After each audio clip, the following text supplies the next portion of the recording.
स्वागत है आपका कंप्यूटर कमांडो यूट्यूब चैनल में। और दोस्तों, हम बात करने वाले हैं मुख्यमंत्री लाडली बहना योजना के बारे में। इससे संबंधित कुछ अपडेट्स आई हैं और उससे संबंधित एक प्रक्रिया भी शासन ने जारी की है दोस्तों।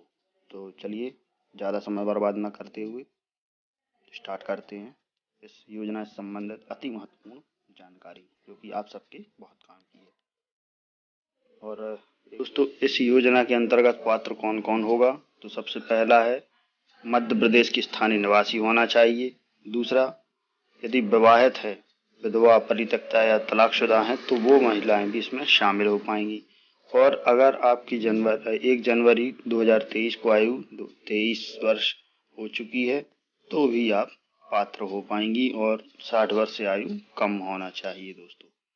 और अब देखते हैं कि इस योजना के अंतर्गत अपात्र कौन कौन है। तो देखिए दोस्तों, सबसे पहला है यदि आपकी आय 2.5 लाख रुपए से अधिक है, यदि आपका परिवार का कोई भी सदस्य आयकरदाता है, यदि कोई नगर शासकीय कर्मचारी है और जो भारत सरकार से किसी भी योजना के अंतर्गत 1,000 रुपये या उससे अधिक पहले से प्राप्त कर रहा हो, यदि कोई आपके घर का व्यक्ति सांसद या विधायक रहा हो, यदि कोई निगम या मंडल में पदस्थ हैं, और अगर आपका कोई जनप्रतिनिधि है घर का व्यक्ति, और अगर आपकी कुल भूमि 5 एकड़ है, और अगर आपके घर में 4 पहिया वाहन है।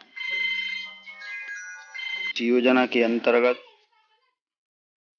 तो दोस्तों, इस योजना के अंतर्गत आवेदन करने के लिए आपके पास समग्र आईडी होना चाहिए, आधार कार्ड और KYC अपडेट होना चाहिए, 1 जनवरी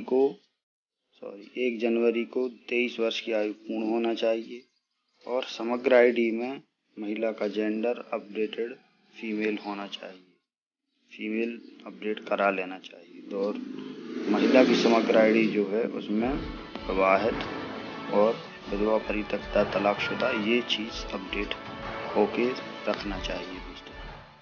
तो ये था दोस्तों, बहुत ही महत्वपूर्ण ये जानकारी है। अंतिम सूची के पश्चात जो भुगतान की प्रक्रिया है, इसके लिए क्या जरूरी होना चाहिए? तो महिला का सबसे पहले खाता जो है, हितग्राही महिला का, उसका बैंक खाता लिंक होना चाहिए। बैंक खाता आधार से लिंक होना चाहिए और व्यक्तिगत खाता होना चाहिए इनका, और DBT स्कीम के लिए सक्रिय होना चाहिए दोस्तों। ये भी एक महत्वपूर्ण इन्फॉर्मेशन है जो कि अनिवार्य है दोस्तों। अब ये है ऑनलाइन पोर्टल्स। ये 2 पोर्टल के माध्यम से जानकारी नागरिकों को दी जाएगी।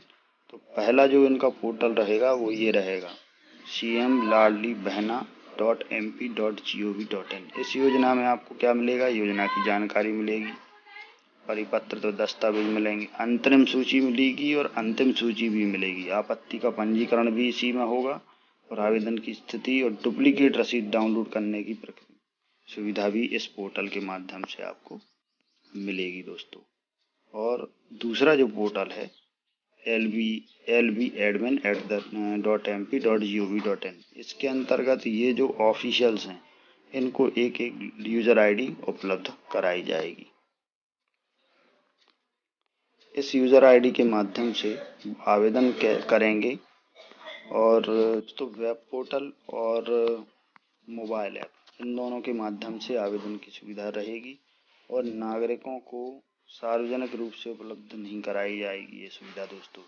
तो आपको ध्यान रखना है कि आपके पंचायत सचिव, GRS, वार्ड अधिकारी के यूजर आईडी जो समग्र आईडी पर उपलब्ध रहते हैं, उन लॉगिन से ही आवेदन किया जाएगा। यानी कि ऑनलाइन कोई भी व्यक्ति ऑनलाइन बैठ के आवेदन नहीं कर पाएगा। सचिव और पंचायतों में किस स्तर पर सचिव रहेंगे, और वार्ड प्रभारियों में वार्ड प्रभारी रहेंगे, जो भी रहेंगे उनकी आईडी से, यूजर आईडी के माध्यम से आवेदन किया जा सकेगा।